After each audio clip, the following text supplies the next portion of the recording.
Yo, so Yinlin is dropping very soon in Wuthering Waves, so let's go over how to build Yinlin so we can have a top-performing Yinlin on day 1. Let's get into this thing. So let's go ahead and take a look at some sets that we could be going for when we are building Yinlin. I personally really like the Void Thunder set. I'll go over why in just a moment. You could also go for the Lingering Tunes set. This is the attack set.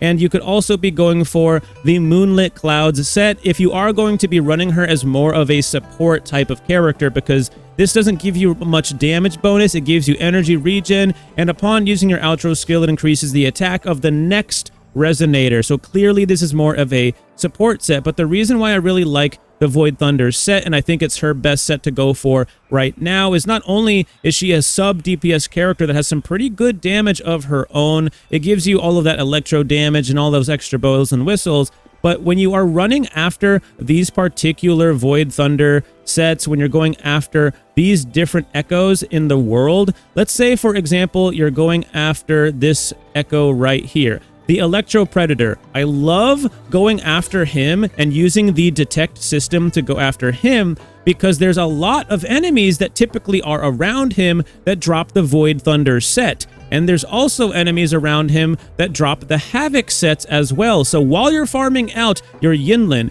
you're also farming out Kolcharo. You're also farming out the Havoc MC. You're also farming out potentially Arrow characters. This dude is an Arrow Predator, and he just so happens to drop the Void Thunder set as well. He drops more than one set. Every single echo in the world can technically drop different sets. So while you're farming out this particular Electro Predator right here, you're actually farming out a lot of the other really good sets for a lot of other really good characters. Now, as far as the main echo goes, I personally have been going after the Thundering Mephis. I think it's the best one to go for on her. The damage potential is highest on her with this, as well as Kolcharo. Now, something to be aware of when you are, using this on Kolcharo is you really do need to get the entire 6-piece combo off of this particular, this echo in order to maximize the potential of this echo. So a lot of people with Kolcharo actually like using the, where is it?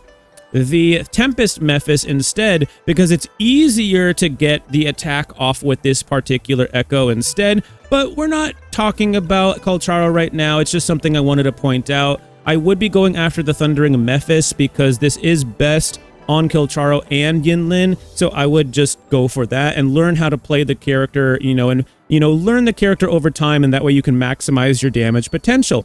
But going after the Tempest Mephis is not exactly a bad choice. And if you are going to be going after the attack set, which is actually a pretty solid set to go for as well, because this is going to be not necessarily every character's best set, but this set works on a lot of different types of characters. So if you are going after this, this is not necessarily a bad choice either. And obviously you're going to want to run the Mech Abomination as the main echo for this set as well. This just so happens to be the boss you have to farm for her level up mats as well, so you would not exactly be wasting time or effort when you are doing that. Again, I do feel like it's best to go for the Thundering set, but do what you gotta do, fam. Now, as far as the Thundering Cloud would be concerned, not Thundering Cloud, I'm sorry, the Moonlit Cloud, obviously you want to go for the Impermanence Heron. That is the main echo you would go for with that particular set. Now, as far as the main stats are concerned,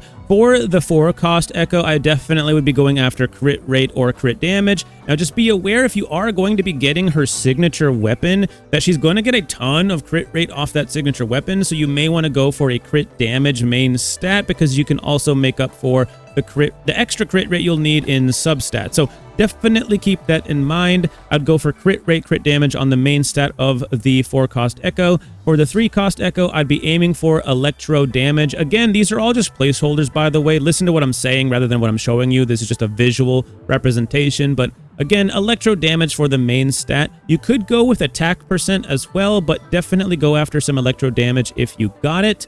For the 3-cost echo. For the 1-cost echoes, I would definitely be going after the attack main stat 100%. You definitely want to go after that for Yinlin 100%. Now, obviously, what substats you can even get on your gear will depend on the main stat of the the particular echo you have. So this crit rate main stat means that I won't be able to get crit rate in my substats, but you can see here I got some crit damage here as well. Now this ended up rolling pretty good, but let's just go ahead and go over some stats that I would try to prioritize whenever you can get them. Obviously, crit rate and crit damage are massive. Go for those every single time. Also, go for attack percent and go for, I believe her skill damage is very, very important to Yinlin. If you get Resonance Liberation damage bonus as well, that's obviously a bonus, but prioritize her skill damage more than her liberation, in my personal opinion. And obviously, if you get some heavy attack damage or some basic attack damage in there too, that's good. I wouldn't focus on HP or defense with her because, let's be honest here, that's what your healer or your, sustainability character is for. So I just need to butt in very quickly and say something very, very important. While I do think that trying to go for a 5 split bonus with the characters that you're trying to farm for example, you see we have the 2-piece bonus and we have the 5-piece bonus here on this particular character. And you see right now we only have the 2-piece bonus on Kilcharo currently. That's because I'm not running the right setup. Now, I'm running 2 of the same type of echo. You have to run different echoes in order to get the bonuses. That's the only way you will get all of them. But something interesting in the early stages of this game is that unfortunately, our substat rolls kind of suck. We haven't been able to get very good substat rolls. Even with this setup, you can see my crit rate is only 44%, which is pretty booty cheeks. Now, obviously, you don't see the weapon stats here, which, by the way, I don't know if you guys know that, but these stats don't show the weapon, okay? So keep that in mind, that obviously this should be a lot better than what you see in this menu, and I haven't even leveled up these echoes right here. But a lot of us are wondering whether we should be running a 4-3-3-1-1 setup or a 4-4-1-1-1 setup right now. And in the early stages of the game, you probably want to run a 4-4-1-1-1 setup if you haven't gotten very good substat rolls on your gear. For example, this one just so happened to roll pretty all right. If we take a look at it, it's got crit rate on the main stat, crit damage on the substat, and some other great bells and whistles there. And if we take a look at the other one, unfortunately, this particular echo ended up dropping crit rate, but it didn't drop, some of the other things that I would have wanted to see, like crit damage, for example. And that's not exactly ideal. So, and more importantly than that, I was farming earlier today the Violet Feathered Heron, which is one of the 3-star echoes you have to use on this particular set. There's only 2 options. It's the Violet Feathered Heron, and you have the Flautist right here. Those are the only options for the 3-cost echo we have for this set right now. And unfortunately, I farmed the Violet Feathered Heron all day. Every single Violet Feather out of my entire world has been farmed. There are no more in my world right now. So I hit up a buddy of mine and I went to his world and I farmed every single one of the Violet Feathered Herons in his world as well. This only yielded like a couple of gold drops or so. The gold drops are very, very low on some of these 3-star echoes. I've noticed that they're actually much higher on the Thundering Mephis for whatever reason. We could also manipulate our rolls. I don't know if you guys know that, but there's a little bit of a pity. Every fourth echo that you defeat, it is a guaranteed drop. Just so you guys are aware, it does not necessarily guarantee that it's going to be a gold, however, so just keep that in mind. But after farming for so long after this Violet Feathered Heron, I kind of realized something. It's going to take forever to be able to get the substat rolls that we need on these characters. And I've had even worse luck on the Flautist, believe it or not.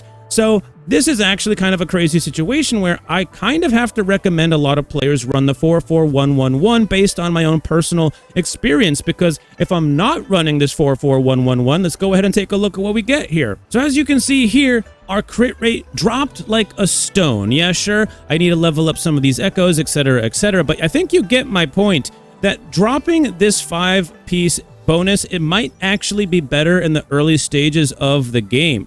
I noticed this, and I was talking to somebody else in my Discord about this, that the echo drops are kind of rough right now because we haven't had that many opportunities to get some of those god tier rolls. So just keep that in mind. So let's go ahead and take a look at some of the weapon options that we have for Yinlin. Obviously, she's going to release with her own signature weapon on its own separate banner from hers, just like we had with Jian. This weapon is the String Master. It has a flat attack stat of 500, which is massive. and a crit rate stat of 36%. This is massive. Not only can you basically focus very heavily into crit damage as a result of this stat with your substats on your echoes, but it also makes it very, very easy to build the character, and a lot of damage output is going to come from this weapon. Now, obviously, you may not necessarily be pulling on her signature weapon banner, so there's a great 5-star option that everybody can technically get their hands on, and I'll explain why in just a second. But that weapon is the Cosmic Ripples. It has a flat attack stat of 500 and an attack percent stat of 54%, which is huge. This does give a lot of damage, and it's not going to help you with your crit stats, but you can build heavily into crit stats with your echoes. Now, the way you can pick this up is right here, as you can see, as part of the early game event Awakening Journey. Once you get to Union level 45, everybody will get a 5-star weapon supply chest. And guess what? Cosmic Ripples can be chosen from this weapon supply chest. Now, just be aware you only get one of these chests, and you're definitely going to want to make a good choice for your account based on what characters you want to level up and what characters you want to invest into. So just keep that in mind, but this is, again, a great option for Yinlin that everybody can get. Now, I also wanted to point out a great 4-star option as well. This is the Augment. The Augment has an attack flat stat of 412 and a crit rate stat of 20.3%. This is, again, a great option. It's very, very similar to her signature weapon. However, it is obviously a little bit tuned down because this is a 4-star weapon. And just like with this Awakening Journey event, you're all going to be able to have a chance to be able to get the Augment too, if you felt so inclined, if you end up using the Battle Pass, because the Battle Pass is technically let's see here, a $10 purchase, but out of the Battle Pass, you can see here you get a Pioneer Podcast weapon of your choice from this chest. Now let's go ahead and take a look at what options are there. And if you go all the way down here to the bottom here, you can see the Augment is one of those options.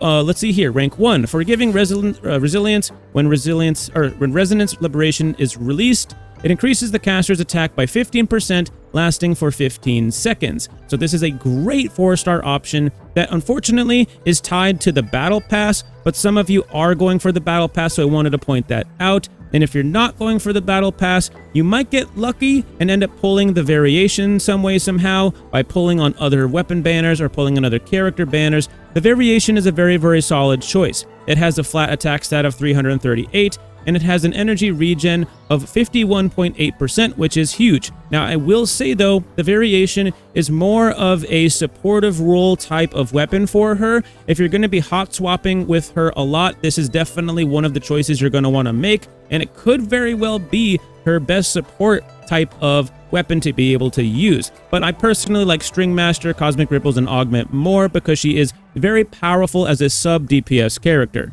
Now, I would try going for one of those other weapons I just mentioned. As you saw from those stats, they are very, very good, and they're very solid weapons for Yinlin. However, if you absolutely needed a stepping stone type of weapon, you could use something like the Jinzhou Keeper or something like that, like I have here, which I'm not going to end up using on Yinlin. I am going for her signature weapon, or potentially just going to use the Cosmic Ripples out of that weapon box that I was telling you guys about earlier. If you absolutely needed a 3-star stepping stone option, which again, I wouldn't invest very heavily into, unless you're going to pump it into a better weapon later, you could go for something like the Guardian Rectifier. I think most people should have at least one copy of this. It has a flat attack stat and an attack percentage stat. It's not exactly that great in comparison to some of the other things that I was telling you about, but this could be used in the meantime until you get something better. So obviously, we're going to want to level up our Yinlin as well. So if you want to do that, you're going to need a bunch of different materials, which is why I put out a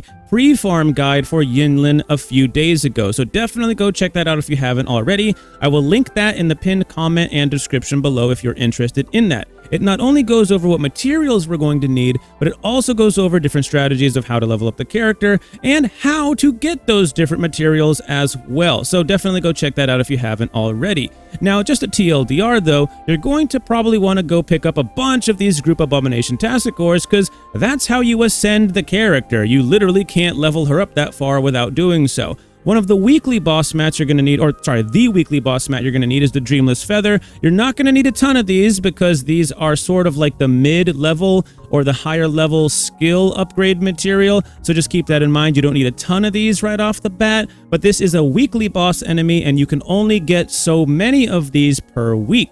So definitely pick up some of those. Now, you're going to need a ton of these Whispering Cores at varying different levels. Again, check that video out in the pinned comment and description below for what you're going to need them for and what levels you're going to need.